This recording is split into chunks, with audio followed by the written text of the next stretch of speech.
तो पहले तो कुछ तेरा जो क्वेश्चन है पहले वो सॉल्व करते हैं कि डिकम्प्रेशनल मेल्टिंग क्या होता है, ठीक है ना। डिकम्प्रेशनल मेल्टिंग बहुत इंपॉर्टेंट है, मैंने बोला था शायद पहले भी। अच्छा, और एक तूने कुछ मार्क किया है।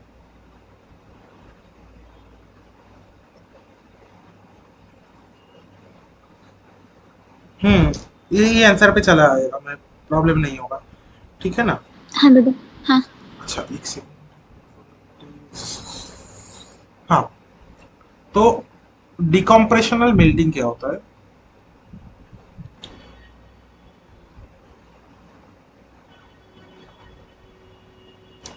सपोज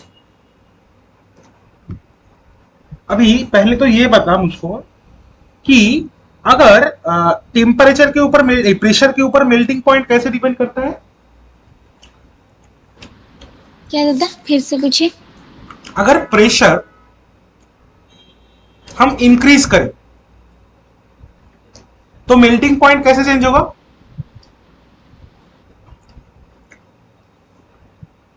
दादा प्रेशर इंक्रीज होने से टेम्परेचर इंक्रीज होगा और देन मेल्टिंग पॉइंट का भी मतलब चेंज हो जाएगा।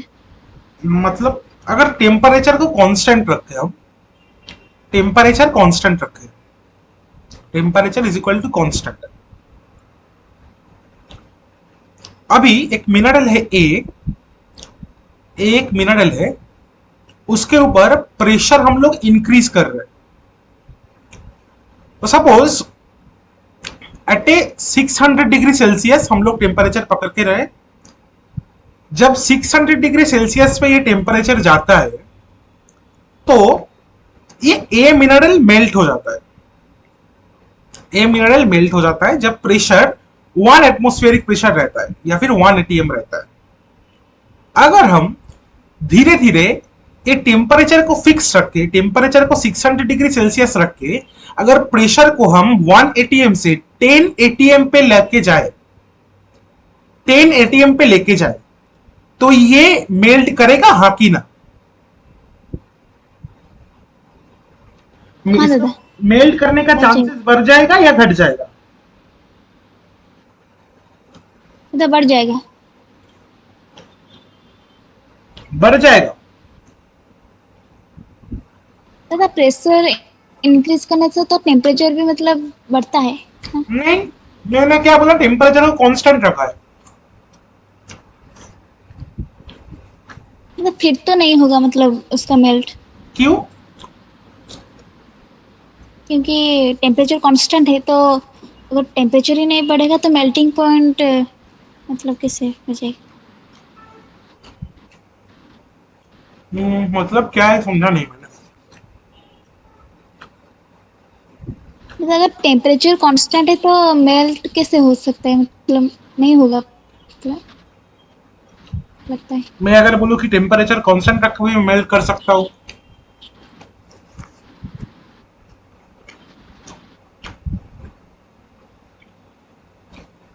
बाकी लोग बोला नैतिक और कौन। प्रेशर बाढ़ाले तो मेल्टिंग पॉइंट बेড়ে যায়। अगर प्रेशर हम इंक्रीज करें तो मेल्टिंग पॉइंट क्या होगा। इंक्रीज करेगा। क्या करेगा। इंक्रीज कर। इंक्रीज करेगा, राइट। हाँ मेल्टिंग दादा पॉइंट এটা বেড়ে যাবে। हाँ दादा। इंक्रीज करेगा। और जो तू अभी हाँ दादा बोल रहे, पहले तू नहीं बोला फिर। अभी बताओ ये दादा क्यों होता वो है तो किसी। मैं बोली थी मतलब प्रेशर अगर। नहीं, मैं तो टेम्परेचर फिक्स किया हूं। मैं तो एक्सटर्नल जो टेम्परेचर है उसको फिक्स्ड ही रखा हूं।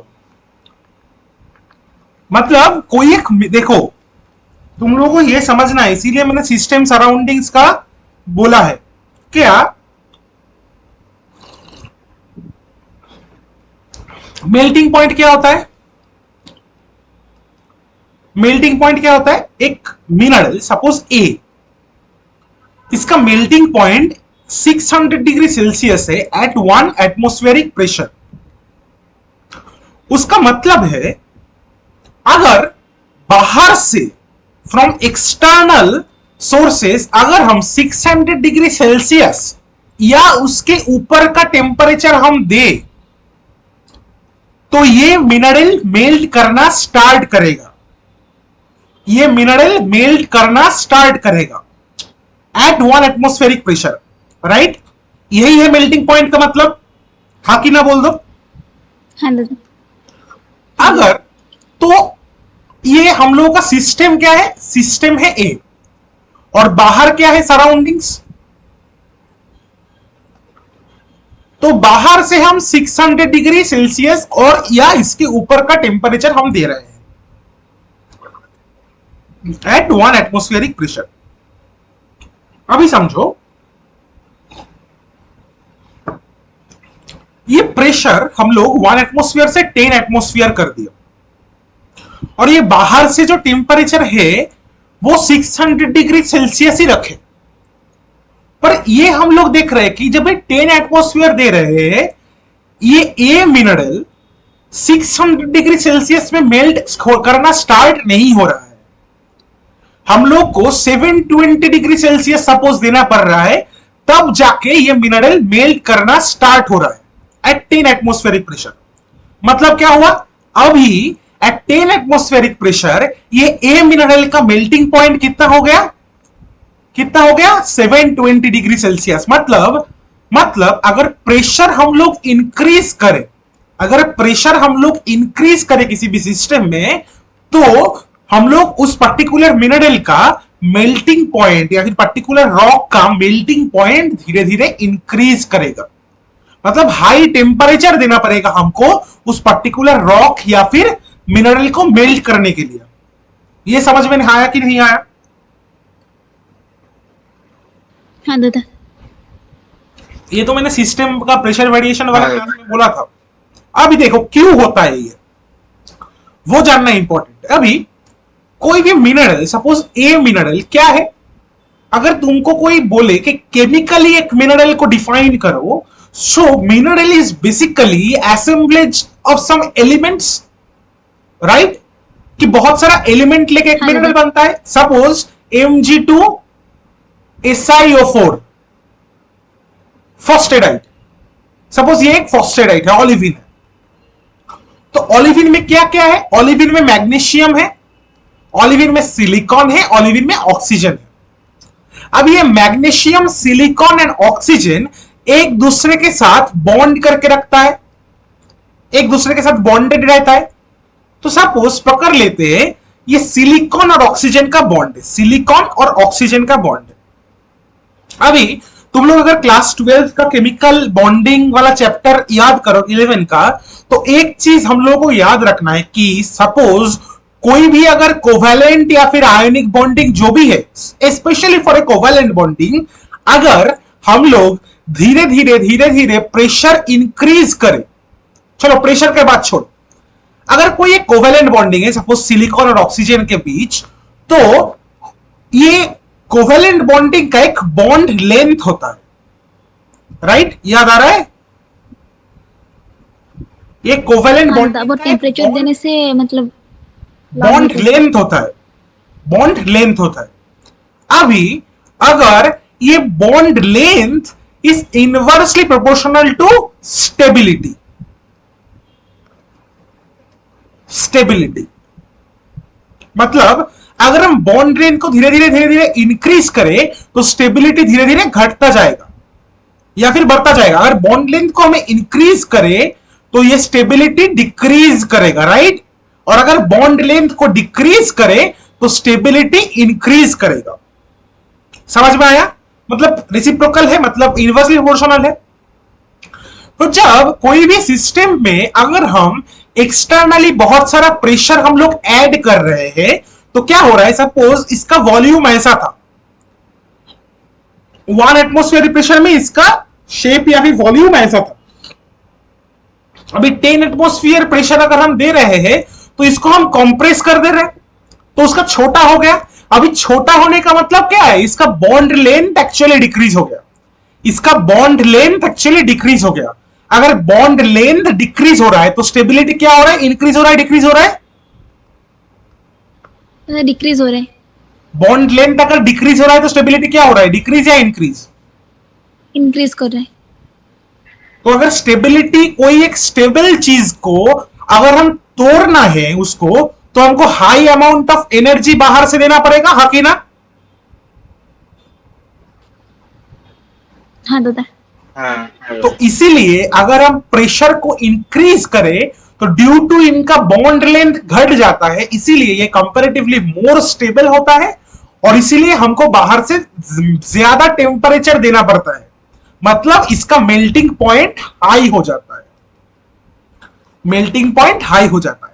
सिमिलरली एग्जैक्टली उल्टा होगा, सपोज एक कोई भी मिनरल 10 एटमॉस्फेरिक प्रेशर में है, कोई भी मिनरल सपोज 10 एटमॉस्फेरिक प्रेशर में है, suppose mineral A is at 10 atmospheric pressure. अभी ये 10 एटमॉस्फेरिक प्रेशर है और उसके सराउंडिंग में टेम्परेचर कितना है? ये सराउंडिंग में टेम्परेचर है सपोज 700 डिग्री सेल्सियस।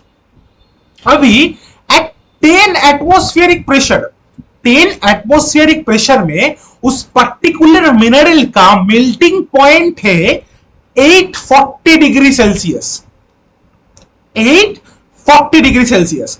तभी बताओ ये ए मिनरल मेल्ट करेगा क्या?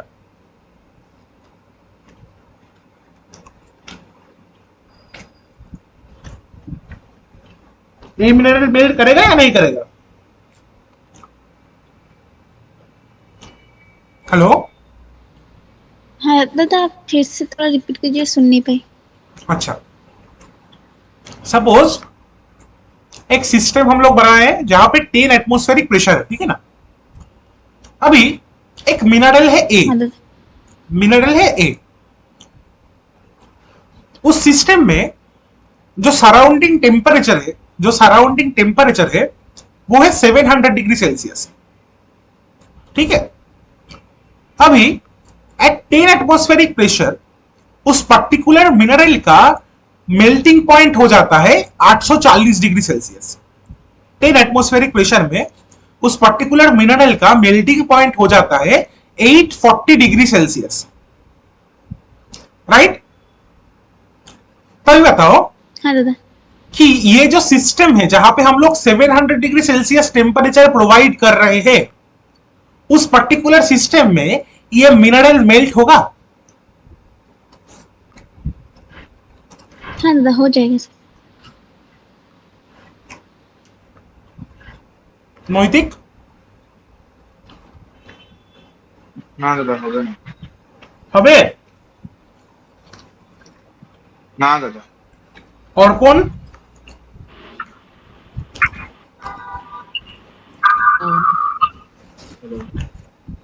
और कौन?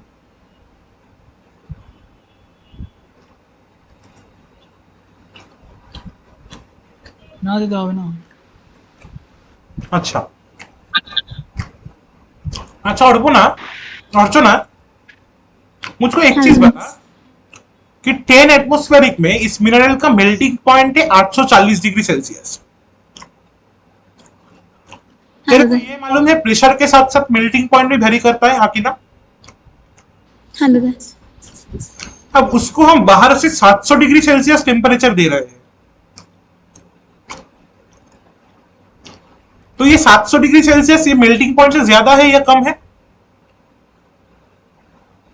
दादा कम है। तो वो मेल्ट करेगा? उसका मेल्टिंग पॉइंट से अगर कम टेम्परेचर दिया हम उसको, नहीं दादा, नहीं करेगा।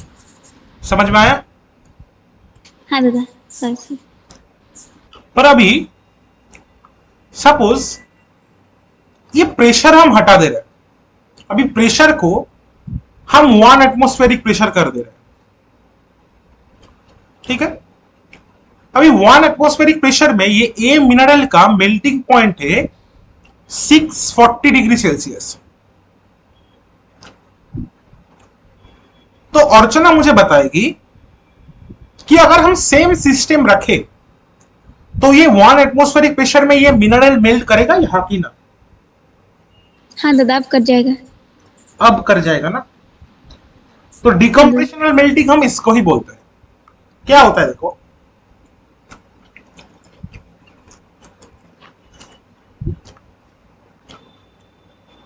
सपोज यहां पे कॉन्टिनेंटल प्लेट है, ठीक है ना? यहां पे एक कॉन्टिनेंटल प्लेट है, ये दोनों साइड एक कॉन्टिनेंटल प्लेट है। अभी एक ओशनिक प्लेट है,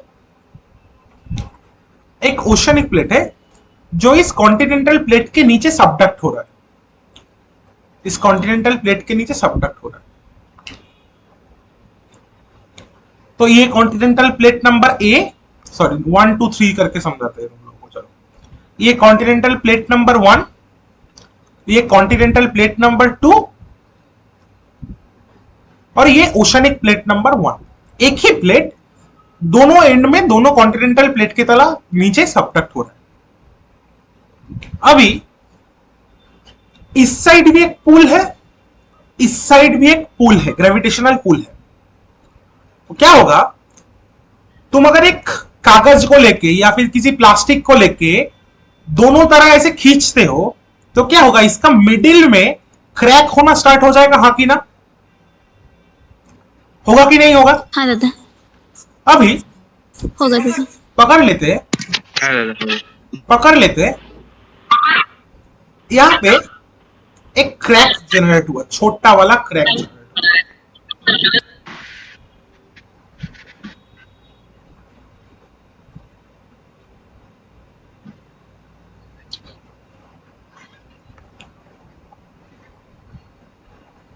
छोटा वाला क्रैक जनरेट हुआ। अभी पहले यहां पे जो मेंटल का पार्ट था वो सपोजिटली सॉलिड था, प्रिडोमिनेंटली सॉलिड था, ठीक है। अभी उसके ऊपर एक प्रेशर गिर रहा था। ये ऊपर वाला जो प्लेट है वो इस मेंटल के ऊपर, मेंटल के जो रॉक है उसके ऊपर एक प्रेशर दे रहा था, हाँ कि ना? अभी क्या हाँ हुआ, दादा। यहां पे टेम्परेचर था, सपोज प्रेशर था यहां पे, चलो लेते हैं हम लोग 1000 बार प्रेशर था, 1000 बार प्रेशर था, और टेम्परेचर था यहां पे, नहीं प्रेशर एटमॉस्फेयर करके ही लेते, चलो सपोज 20 एटमॉस्फेरिक प्रेशर था, 20 atm, और टेम्परेचर था यहां पे चलो 800 डिग्री सेल्सियस, उससे काफी ज्यादा रहता है। तो अभी 20 एटमॉस्फेरिक प्रेशर में ये पर्टिकुलर रॉक, जो सपोज उसका नाम लेते एक्स, इसमें प्रेजेंट हुए मिनरल स्टेबल थे, मतलब सॉलिड फॉर्म में स्टेबल था, ये मेल्ट नहीं हो पा रहा था, मेल्ट नहीं हो रहा था, क्योंकि ये रॉक का, चलो ये रॉक में प्रेजेंट हुए मिनरल का मेल्टिंग पॉइंट हम लोग पकड़ लेते हैं, चलो मेल्टिंग पॉइंट हम लोग पकड़ लेते हैं 900 degree Celsius at 20 atmospheric pressure. Scenario समझ में आया? किसको समझ में नहीं आया बताओ एक बार, और चुना नोइतिक और कौन, अगर सिनेरियो जो क्या है वो समझ में नहीं आया तो बताओ। समझ में आया दादा। अभी जैसे यहां पे क्रैक जनरेट हो रहा है, जैसे यहां पे क्रैक जनरेट हो रहा है, तो ये 20 एटमॉस्फेरिक प्रेशर क्या हुआ, क्रैक होने की वजह से 20 एटमॉस्फेरिक प्रेशर गायब हो गया, हाँ कि ना? हाँ दादा, डिक्रीज हो जाएगा। हाँ दादा। तो ऑलमोस्ट नियर 1 एटमॉस्फेरिक प्रेशर हो जाएगा, एटमॉस्फेयर के प्रेशर के सिमिलर हो जाएगा। हाँ दादा। अभी जैसे ही एटमॉस्फेरिक प्रेशर के सिमिलर प्रेशर हो गया, ये प्लेट के नीचे रहे जो रॉक्स था, जो एक्स रॉक था, उस पे रहे मिनरल का मेल्टिंग पॉइंट 900 से गिर के हो गया 600 डिग्री सेल्सियस। कितना हो गया? 600 डिग्री सेल्सियस। पर सराउंडिंग जो टेम्परेचर है उसका कोई चेंज नहीं हो रहा है, वो 800 का 800 डिग्री सेल्सियस ही रह रहा है, हाँ कि ना? हाँ दादा। तो अब बताओ, अब ये मिनरल जो एक्स रॉक में प्रेजेंट है ये मेल्ट करना चालू करेगा, हाँ कि ना? हाँ दादा। क्योंकि जो उसका मेल्टिंग टेम्परेचर है, जो मेल्टिंग टेम्परेचर है that is lesser than surrounding temperature, surrounding temperature से कम है, सराउंडिंग टेम्परेचर ज्यादा है, तो अभी ये सराउंडिंग टेम्परेचर की वजह से ये मेल्ट कर नहीं, सराउंडिंग टेम्परेचर इसको मेल्ट कर पाएगा, हाँ कि ना? कर पाएगा कि नहीं कर पाएगा? हाँ दादा, हाँ दादा, हो जाएगा। हो जाएगा। चलो, तो जैसे ही ये मेल्ट हो गया तो एक चीज देखो, यहां पे जो सराउंडिंग टेम्परेचर हम लिए थे, या फिर जो सराउंडिंग टेम्परेचर ले रहे हैं वो फिक्स्ड है दोनों सिनेरियो में? फिक्स्ड है कि हाँ नहीं? दादा, हाँ दादा, फिक्स है। एक ही है, पर एक में मेल्ट जनरेट हो रहा है, एक में मेल्ट नहीं जनरेट हो रहा है। क्यों हो रहा है? यहां पे प्रेशर वेरिएशन आता है। टेम्परेचर को कांस्टेंट रख के प्रेशर का वेरिएशन की वजह से ये मेल्टिंग हो रहा है या फिर नहीं हो रहा है। यहां पे प्रेशर है 20 एटमोस्फेरिक, इसीलिए इसका मेल्टिंग पॉइंट इंक्रीज कर रहा है और मेल्ट नहीं हो रहा है। यहां पे प्रेशर है 1 atm, इसीलिए यहां पे मेल्ट जनरेट हो रहा है। तो देखो, पहला सिस्टम में क्या था? ये कॉम्प्रेस था, ये कॉम्प्रेस था। ओवरबर्डन जो रॉक है उसके साथ कॉम्प्रेस था, उसके नीचे एकदम कॉम्प्रेस था ये वाला जो एक्स वाले जो रॉक है। अभी क्या हुआ? हाँ दादा, जैसे ये गैप आया तो प्रेशर रिलीज हो गया, मतलब डिकम्प्रेशन हो गया। पहले क्या था? कॉम्प्रेस्ड, अभी क्या हो गया? डिकम्प्रेस्ड, मतलब कॉम्प्रेशन नहीं रहा।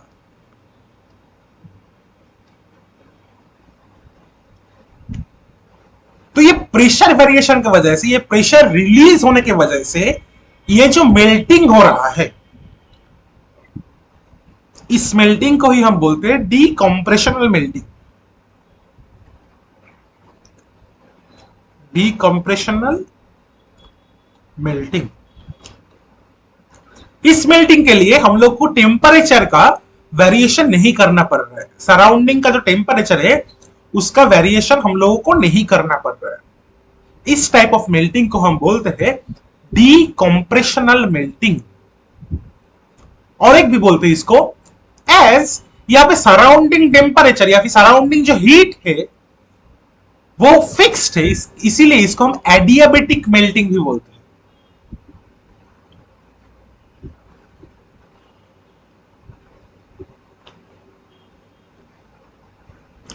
तो डीकम्प्रेशनल मेल्टिंग किधर होता है? डीकम्प्रेशनल मेल्टिंग होता है मिड ओशनिक रीजेस में। मिड ओशियनिक रीजेस में, जहां पे मेंटल का जो मटेरियल है, मेंटल का जो मटेरियल है वो डायरेक्टली लेस कंप्रेशन की वजह से मेल्ट हो जाता है। डायरेक्टली प्रेशर रिलीज होने की वजह से मेल्ट हो जाता है। तो इसको हम बोलते हैं डीकम्प्रेशनल मेल्टिंग। समझ में आया? और सुना मोहिती कॉर्पुन? हाँ दादा, तो इसका मेन प्रोडक्ट क्या है? मीडियोशनिक सबसे ज्यादा क्या जनरेट होता है? Basalt.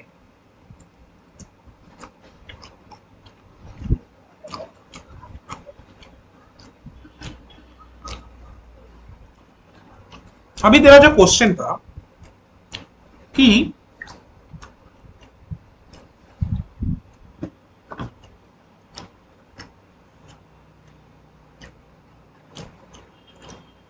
Partial melting of peridotite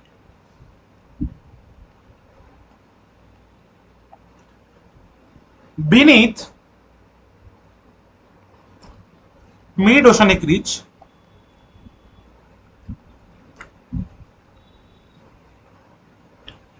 is caused by, तो इसका आंसर होगा, जो भी ऑप्शन है इसका आंसर होगा डीकम्प्रेशन। यहां पे पेरिडोटाइट क्यों लिखा है मालूम है किसी को? पेरिडोटाइट क्यों लिखा हुआ है?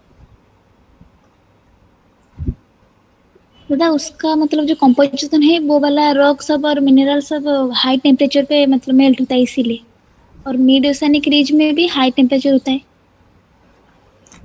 मेंटल का जो कॉम्पोजिशन है, जो लिथोलॉजिकल कॉम्पोजिशन है, मतलब रॉक का जो कॉम्पोजिशन है, वो बेसिकली पेरिडोडिटिक होता है। हाँ दादा। पेरिडोडाइट किस किस मिनरल से बनता है? क्लासिफिकेशन में पढ़ाया था मैंने।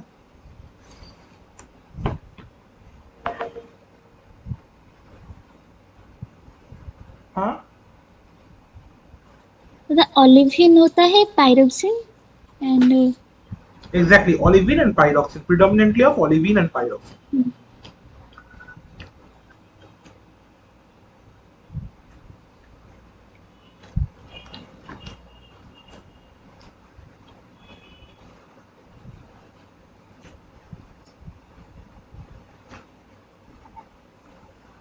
अभी चलो स्ट्रेटिग्राफी देखते हैं।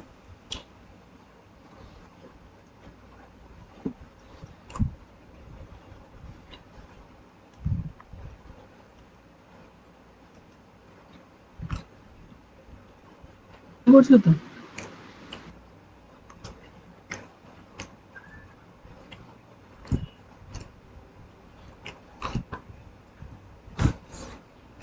अच्छा,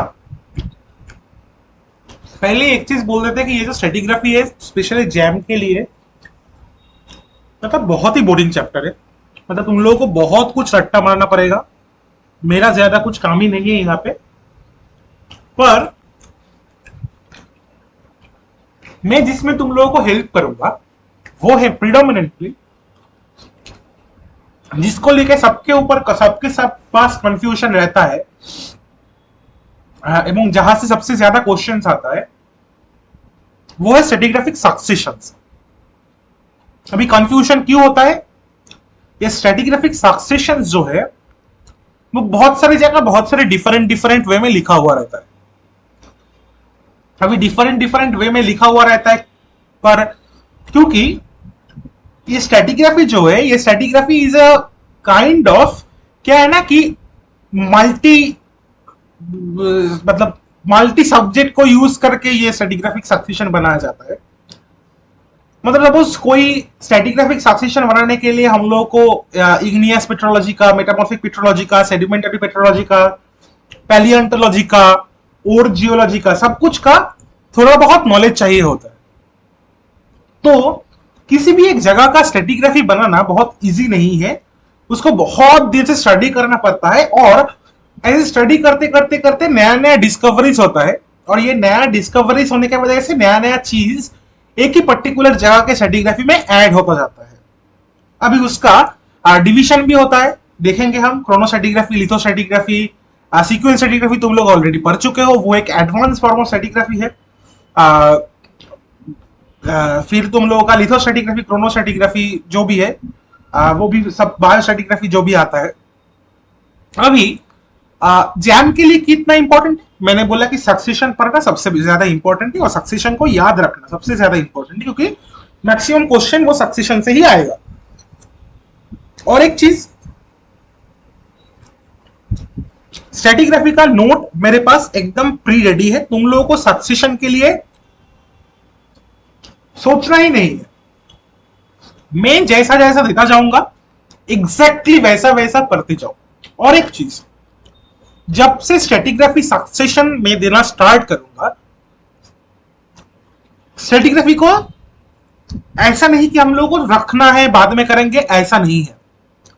पहला दिन से स्ट्रेटिग्राफिक सक्सेशन याद रखना है, क्योंकि वरना बहुत परेशानी होगा। और स्ट्रेटिग्राफिक सक्सेशन हम लोग तो, अगर तुम लोग याद नहीं रखते हो, मैं इतना तो गारंटी दे सकता हूं कि बहुत मुश्किल है फिर जैम क्वालिफाई करना। मैं एटलीस्ट तुम लोगों को 13 से 14 स्ट्रेटिग्राफिक सक्सेशन याद रखना है, और एक एक सक्सेशन एक पेज का होता है, एकदम step by step chronological order में। अभी जो इंपॉर्टेंट बात है कि बाहर से कुछ नहीं करना है, मैं जितना दूंगा उतना करो बस, मैं जितना कराऊंगा उतना ही करो बस। अगर स्ट्रेटिग्राफी, पैलियोंटोलॉजी और जियोलॉजी, ये तीनों ऐसा सब्जेक्ट है जिसके ऊपर जैम में मैक्सिमम जो क्वेश्चंस आते हैं वो लॉजिकल नहीं होता, वो मागब वाला क्वेश्चन होता है कि इसको रट्टा मार लिया हो गया। तो अब ये रट्टा मारने का कोई एंड नहीं है। तुम लोग, कोई अगर चाहे तो 100 पेज रट्टा मार सकता है, कोई चाहे तो 500 पेज रट्टा मार सकता है, पर हम लोगों को स्मार्ट वर्क करना है। हम लोगों को देखना है कि एग्जैक्टली सक्सेशन क्या क्या आता है ज्यादातर, और उस सक्सेशन को याद रखना है एग्जैक्ट क्रोनोलॉजिकल ऑर्डर में, जैसे मैं तुम लोगों को भेजूंगा। और एक चीज, अगर स्ट्रेटिग्राफी में एग्जामिनर चाहे ये तीनों सब्जेक्ट जो है स्ट्रेटिग्राफी, पैलियोंटोलॉजी, इकोनॉमिक, जियोलॉजी, कि मैं जो क्वेश्चन दे रहा हूं वो कोई अटेंड ना कर पाए, तो ऐसे भी हो सकता है कि 100% ऑफ स्टूडेंट्स जो जैम दे रहा है वो नहीं आंसर कर पाए। आई रिपीट, 100% ऑफ स्टूडेंट्स जो जैम दे रहा है वो नहीं आंसर कर पा सकता है। 100% स्टूडेंट अगर 3000 दे रहा है तो 3000 ही नहीं कर पा सकता है। ये ऐसा सब्जेक्ट है, क्योंकि अगर तुमको बोल दे कि ये इस जगह में लास्ट 3 साल में एक स्ट्रेटिग्राफी क्लियर ऐड हुआ है जो बस एक रिसर्च पेपर में है, कोई बुक में नहीं है, तो वो कोई नहीं कर पाएगा। वो बस जिसने क्वेश्चन बनाया उसको ही आता है और कुछ नहीं। तो इसीलिए हम लोगों को सब कुछ नहीं पढ़ना है। हम लोगों को, मैं तुम लोगों को जितना पढ़ाऊंगा और बुक से जितना पार्ट बोलूंगा बस उतना पढ़ना है।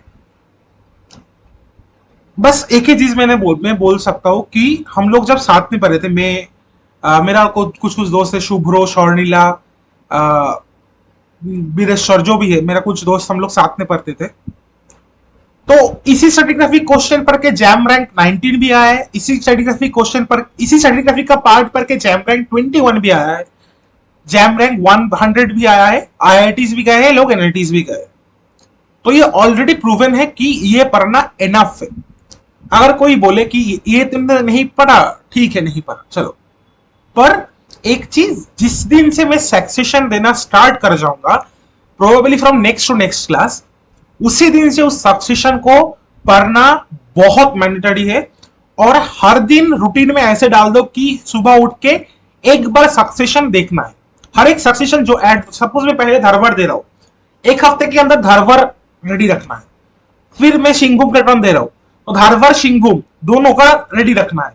ऐसे ऐसे करते जाना। हर दिन रूटीन में ऐसा रखो कि सुबह उठ के स्ट्रेटिग्राफिक सक्सेशन जो है वो एक बार करके देख लेते हैं। चलो, जो भी सक्सेशन है वो एक बार करके देख लेते हैं, वरना लास्ट तक याद रखना बहुत मुश्किल। जो भी है, तो पहले तो रूल्स इन स्ट्रेटिग्राफी देखते हैं। क्या क्या रूल्स है जो जिसके ऊपर दादा रेकॉर्डिंग कोड तो है।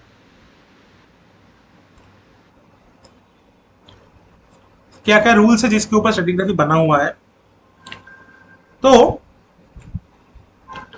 पहला रूल जो है, जो स्टेनोज लॉ होता है, स्टेनोज लॉ है फर्स्ट रूल कि law of superposition, law of superposition,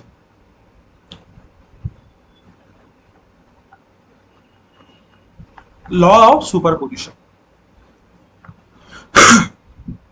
क्या होता है लॉ ऑफ सुपरपोजिशन? अगर कोई भी एक सिस्टम में एक लेयर तुम लोग गड्ढा खोदे हो, ठीक है ना, एक तुम लोग गड्ढा खोदे हो, गड्ढे में तुम नीचे उतरे हो, तुमको 2 प्रोमिनेंट रॉक का लेयर दिख रहा है। एक सपोज कुछ भी वहां पे प्रेजेंट है, एक सपोज लेयर को नाम देते हैं ए, एक सपोज लेयर को नाम देते हैं बी। तो लॉ ऑफ सुपरपोजिशन बोलता है, law of superposition states that कि यंगर लेयर जो है वो हमेशा ऊपर रहेगा और ओल्डर लेयर जो है वो हमेशा नीचे रहेगा। यंगर लेयर जो है वो हमेशा ऊपर रहेगा और ओल्डर लेयर जो है वो हमेशा नीचे रहेगा। मतलब अगर हम लोग एक गड्ढा खोद के देखें कि ए बी के ऊपर बैठा है, तो हम लोग यही एज्यूम करेंगे कि बी इज ओल्डर देन ए। तो यही बोलता है लॉ ऑफ सुपरपोजिशन। समझ में आया? हाँ कि ना? समझ में आया कि नहीं हाँ आया? दादा। हाँ दादा। फिर होता है लॉ ऑफ ओरिजिनल हॉराइजेंटलिटी। क्या होता है? Law of original horizontality. Law of original horizontal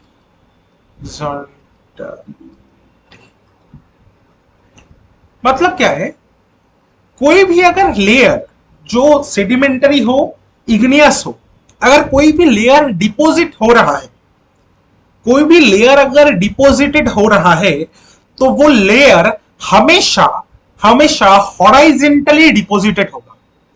हमेशा हॉराइजेंटली डिपॉजिटेड होगा at the time of deposition. At the time of deposition वो layer will always be horizontal. वो layer always be horizontal. But ऐसे हम लोगों को कभी भी दिख सकता है, किसी बहुत सारी जगह में दिखता है कि ये लेयर जो है, ये लेयर हॉराइजेंटल नहीं होके एक्चुअली टिल्टेड होता है, मतलब एंगुलर होता है। तो उसके उसके हिसाब से हम लोग क्या इन्फर करते हैं? अगर कोई भी लेयर हम लोगों को अगर टिल्टेड दिखे, कोई भी लेयर हम लोगों को टिल्टेड दिखे, तो कभी भी ये नहीं सोचना है कि ये लेयर ऐसे ही डिपॉजिटेड हुआ है। नहीं, ये लेयर कभी भी ऐसे डिपॉजिटेड नहीं हुआ है।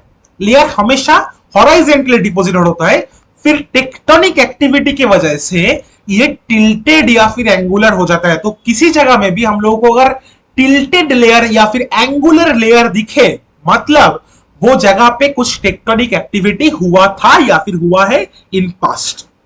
तो इसको बोलते हैं लॉ ऑफ ओरिजिनल हॉराइजेंटलिटी। समझ में आया कि नहीं आया? समझ में आया कि नहीं आया? हाँ दादा।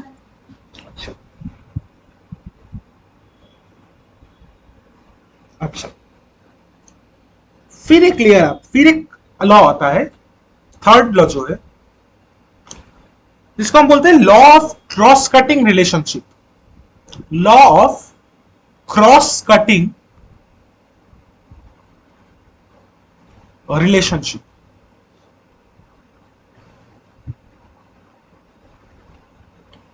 अगर दो लेयर ऐसा है, ऐसा एक लेयर है, ऐसा एक लेयर, चलो तीन लेयर बना देते हैं, तीन लेयर बना देते हैं, ए बी सी। अभी हम लोग एक देख रहे हैं कि कोई भी एक डाइक सील जो भी है, ये लेयर को, ये तीनों लेयर को एक साथ क्रॉस कट किया है। तीनों लेयर को एक साथ क्रॉस कट किया है। चलो डाइक का नाम लेते हैं डी, ये डाइक है। चलो ये तीनों लेयर को एक साथ क्रॉस कट किया है, तो उसका मतलब हम क्या समझेंगे? ये डी का जो एज है, D is younger than both all A B and C as it cross cuts both A B and C. अगर कोई भी लेयर किसी भी तीन चार लेयर को क्रॉस कट एक साथ किया है और वो विजिबल है, उसका मतलब है कि ये डी या फिर जो भी लेयर क्रॉस कट कर रहा है वो ये तीनों लेयर से, और जिस भी लेयर को वो क्रॉस कट कर रहा है उससे यंगर है। एक ओल्डर लेयर कभी भी यंगर लेयर को क्रॉस कट नहीं कर पाएगा। समझ में आया? तो अगर तुमको एक क्वेश्चन बताए, पूछे, अगर एक क्वेश्चन पूछो, चलो मैं एक ड्राइंग कर देता हूं तुम लोग को। सपोज एक लेयर ऐसा है,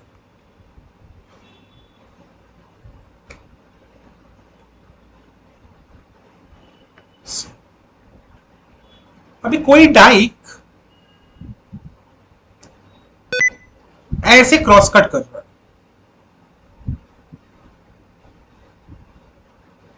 डाइक का नाम लेते हैं चलो डी। तो मुझको सीक्वेंस बताओ तुम लोग कि किसके बाद कौन फॉर्म हुआ है। चलो अर्चना। पूर्व दादा ए હોય છે, दादा पहले सी होगा, देन बी, देन ए, देन डी। डी होगा यंगर एंड सी होगा ओल्डर सबसे। और कौन? દાદા પ્રથમે એ હોય છે, আছে, তারপরে বি, সি এন্ড ডি। নৈতিক প্রথমে সি, তারপর বি, তারপর এ, তারপর বি। तारपड़ डी। अच्छा अर्पण, मैं अभी तक जो बोला क्या समझा तूने कि पहले ए हुआ है, जो टॉप में होता है वो ओल्डर होता है या यंगर होता है?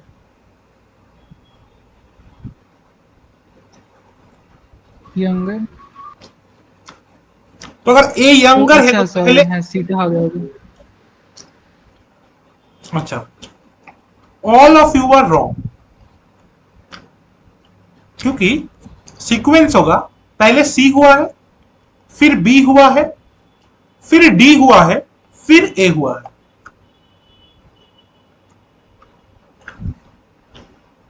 कौन बताएगा मुझे क्यों? हाँ दादा सॉरी, वो मैं देख नहीं। नैतिक ये डी ए को दादा क्रॉस कट कर रहा है? नहीं दादा। नैतिक डी ए को क्रॉस कट कर रहा है? हाँ, नहीं करना। अगर क्रॉस कट नहीं कर रहा है तो मतलब क्या है, ये पहले ही फॉर्म हो गया है, एक ए से पहले ही फॉर्म हो गया है, आप ही ना? हाँ दादा। तो डी कैसे ओल्डर होगा, ए कैसे ओल्डर होगा डी से? ए इज द यंगेस्ट रॉ। हाँ हाँ।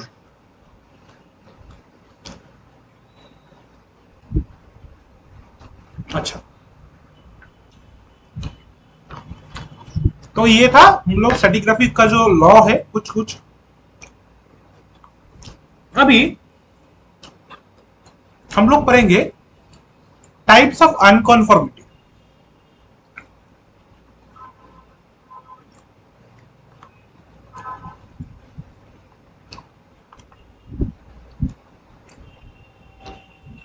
Types of unconformity. तो पहले आता है डिसकॉन्फॉर्मिटी।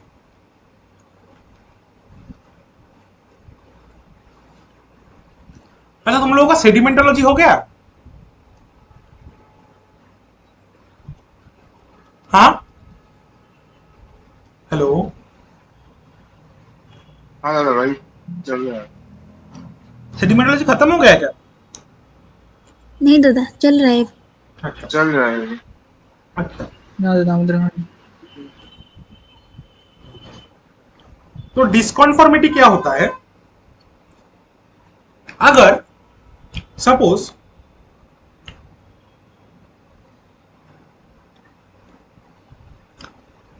एक सेडिमेंटरी सीक्वेंस था, ये एक सेडिमेंटरी सीक्वेंस था, चलो इसका नाम लेते हैं सी बी। अभी एक लेयर डिपोजिटेड हुआ था ए, एक लेयर डिपोजिटेड हुआ था ए, पर वो लेयर क्या हुआ, इरोडेड हो गया, पार्टली इरोडेड हो गया या फिर कंप्लीटली इरोडेड हो गया, चलो जो भी है, पार्टली इरोडेड हो गया चल लेते हैं। तो अगर सेडिमेंटरी लेयर के ऊपर कोई भी इरोशन एक्टिविटी काम कर रहा है तो उससे हम लोग देख सकते हैं, उसको हम लोग मार्क कर सकते हैं। तुम लोग सेडिमेंटरी स्ट्रक्चर पढ़ चुके हो? हाँ दादा। तो एक सेडिमेंटरी इरोशन स्ट्रक्चर बताओ मुझको।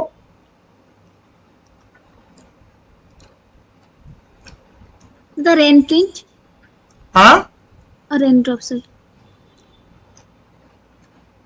अच्छा वाला बोलो। Tool mark. टूल मार्क, चलो तो टूल मार्क या फिर सोल मार्क जो भी है वो देख सकते हो तुम, तो वो इरोशन का सिग्निफाई करते हैं कि यहाँ पे इरोशन हुआ है। अभी ये इरोटेड सरफेस के ऊपर और कुछ नया नया सेडिमेंटरी लेयर डिपोजिटेड हुआ है, नया नया सेडिमेंटरी लेयर डिपोजिटेड हुआ है, नया नया sedimentary layer deposited, X Y Z. तो इस टाइप ऑफ अनकॉन्फॉर्मिटी को हम बोलेंगे डिसकॉन्फॉर्मिटी। तो डिसकॉन्फॉर्मिटी बेसिकली क्या है? Disconformity is marked by erosion surface.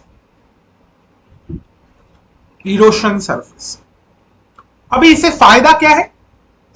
इससे फायदा क्या है? बेसिकली कोई भी रॉक अगर कोई मैसिव इरोशन सरफेस को मार्क कर रहा है, कोई भी रॉक अगर, और वो सेडिमेंट सबसे हार्ड है सेडिमेंटरी रॉक को प्रिजर्व करना, ठीक है ना, और स्पेशली सेडिमेंटरी रॉक में जो फीचर्स है उनको प्रिजर्व करना, क्योंकि रिपल जो है ना वो प्रिजर्व करना बहुत मुश्किल है।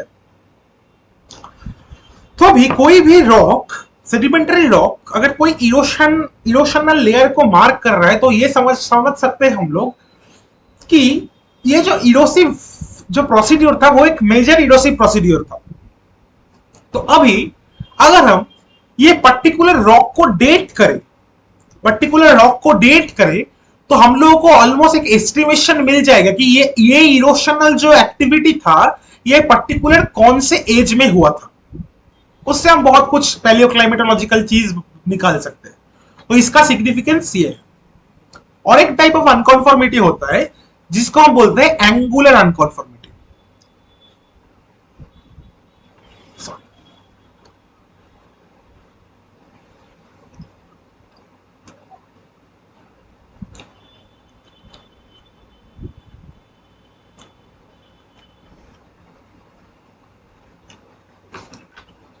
किसको मालूम है एंगुलर अनकॉन्फॉर्मिटी क्या होता है? दादा जो अनकॉन्फॉर्मिटी होता है मतलब वहां पर अंडरलाइंग बेड और वो जो ऊपर में जो रहता है वो वाला एक एंगल क्रिएट करता है। मतलब बेसिकली क्या होता है, देखो यहां पे नीचे जो है कुछ एंगुलर बेड रहते हैं, नीचे कुछ एंगुलर बेड रहते हैं, नीचे कुछ एंगुलर बेड रहते हैं, और ये ऊपर वाले जो बेड है ये बेसिकली हॉराइजेंटल रहते हैं। A B C D X Y Z. नीचे वाला जो बेड है वो वो एंगुलर रहते हैं, और ऊपर वाले बेड जो है वो क्या होता है, हॉराइजेंटल रहते हैं। तो ये जो बाउंड्री जो मार्क करता है उसको ही हम बोलते हैं एंगुलर अनकॉन्फॉर्मिटी। अभी इससे हम लोग क्या पता कर सकते हैं? देखो मैंने क्या बोला कि ओरिजिनल हॉराइजेंटलिटी का जो लॉ है या फिर जो रूल है वो क्या बोलता है कि कोई भी bed during the type of deposition हमेशा हॉराइजेंटल रहता है, हाँ कि ना? During the type of deposition कोई भी एक बेड हॉराइजेंटल रहता है, हर बेड हॉराइजेंटल रहता है, हाँ कि ना? अभी ये ए बी सी डी ये चारों बेड इंक्लाइंड हुआ है, उसका मतलब क्या है? कुछ टेक्टोनिक एक्टिविटी हुआ है इसीलिए, राइट? हाँ दादा। अभी ये एक्स वाई जेड ये जो बेड है ये फिर से हॉराइजेंटल हुआ है, मतलब ये एक्स के डिपोजिशन के टाइम ये टेक्टोनिक एक्टिविटी प्रेजेंट नहीं था, हाँ कि ना? अगर टेक्टोनिक एक्टिविटी प्रेजेंट रहता तो फिर ये हॉराइजेंटल नहीं हो पाता, ये भी एंगुलर होता, हाँ कि ना? हाँ दादा। तो इससे हम लोग क्या कर सकते हैं, ये जो टेक्टोनिक एक्टिविटी का टाइम का एक हम लोग एस्टिमेशन निकाल सकते हैं। समझ में आया? हाँ दादा। अच्छा चलो, और एक टाइप ऑफ अनकॉन्फॉर्मिटी है जिसको हम बोलते हैं नॉन कॉन्फॉर्मिटी।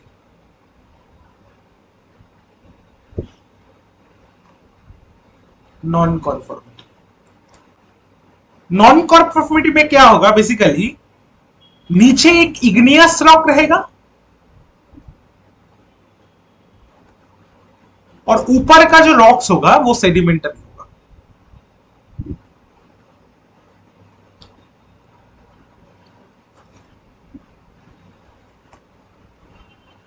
और एक टाइप ऑफ अनकॉन्फॉर्मिटी होता है, लास्ट टाइप ऑफ अनकॉन्फॉर्मिटी, जो बहुत ही कंफ्यूजिंग होता है। इसको नेचर में ढूंढना बहुत ही मुश्किल है, फॉसिल की मदद से इसको हम ढूंढते हैं। इसको हम बोलते हैं पैरा कॉन्फॉर्मिटी।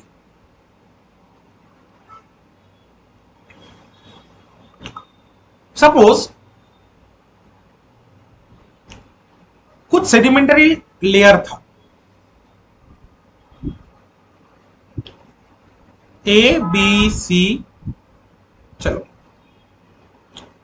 अभी क्या हुआ, कुछ इरोशन की वजह से ये पूरा जो ए लेयर था ना, ये पूरा उड़ गया, पूरा एकदम गायब होगा, ये ए लेयर पूरा गायब हो गया। अभी ये ए लेयर पूरा गायब हो गया, फिर एग्जैक्टली हॉरिजॉन्टली और कुछ लेयर डिपोजिटेड हो गया, डी ई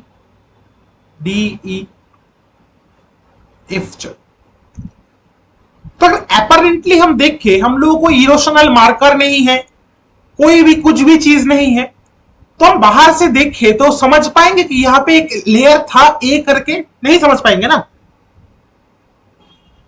हाँ दादा। पर एक्चुअली में यहां पे इरोशन हुआ है, राइट? हाँ दादा हुआ है, पर पता नहीं चल रहा है। पता नहीं चल रहा है, तो कैसे हम लोगों को पता चला? फॉसिल रिकॉर्ड्स देख के। तो हम लोग देखे कि बी सेडिमेंटरी रॉक में कुछ फॉसिल से उसका अपर मार्कर क्या डिनोट कर रहा है? उसका अपर मार्कर इसका एज डिनोट कर रहा है 60 million years, 60 million years, right? फिर डी में जो फॉसिल है ये डिनोट कर रहा है, इसका जो लोअर मार्कर है, डी में जो लोअर मार्कर है वो डिनोट कर रहा है 40 मिलियन ईयर्स। मतलब यहां पे 20 मिलियन ईयर्स का रिकॉर्ड हम लोगों के पास गायब है, राइट? 20 मिलियन रिकॉर्ड का हम लोग के गायब है, जो बेसिकली ए लेयर था। अभी ये दोनों तरीके से हो सकता है, एक है कि पूरा इरोडेड हो गया, जो बहुत कम होता है। सबसे ज्यादा जो होता है कि यहां पे इस ड्यूरिंग दिस 20 मिलियन ईयर्स, 640 और 60 के बीच जो 20 मिलियन ईयर्स है, यहां पे कोई टाइप ऑफ डिपोजिशन हुआ ही नहीं था, हुआ ही नहीं था। समझ आ गया? हाँ दादा। तो बेसिकली पैरेंट कॉन्फॉर्मिटी क्या है? Marked by non depositional surface.